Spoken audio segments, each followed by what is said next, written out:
ভোরের সূর্য উঁকি দিতে না দিতেই এভাবে হাক ডাকের মাধ্যমে শুরু হয় মাওয়া মৎস্য আড়তে বেচাকিনা।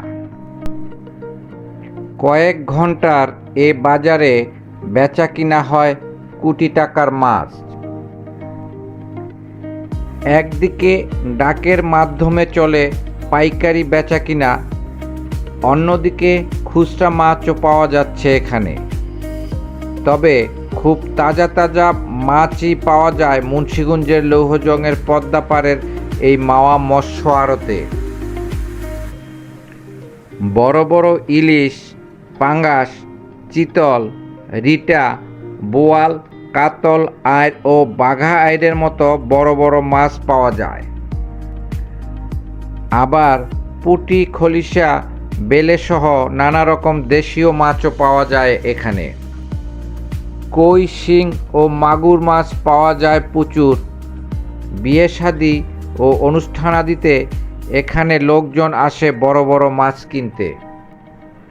এছাড়া এখান থেকে ডাকের মাধ্যমে মাছ কিনে নিয়ে পাইকাররা ঢাকার বাজারগুলোতে বিক্রি করে থাকে। মাওয়া মৎস্য আড়তের নাম ইতিমধ্যেই চারিদিকে ছড়িয়ে পড়েছে। দূর দূরান্ত থেকে লোকজন এখানে আসে মাছ কিনতে। অন্য মাছ যেমন তেমন এখানে আসলে পদ্মার ইলিশ পাওয়া যাবে। তবে সমুদ্রের ইলিশ যে পাওয়া যায় না এমনটি নয়, এখানে সমুদ্রের ইলিশও আসে।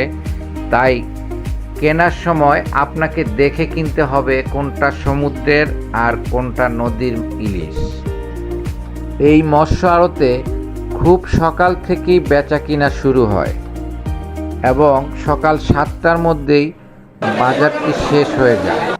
তাই মাছ কিনতে হলে আপনাকে আজান দেওয়ার পর হতে 7টার মধ্যে আসতে হবে এই মৎস্য আড়তে।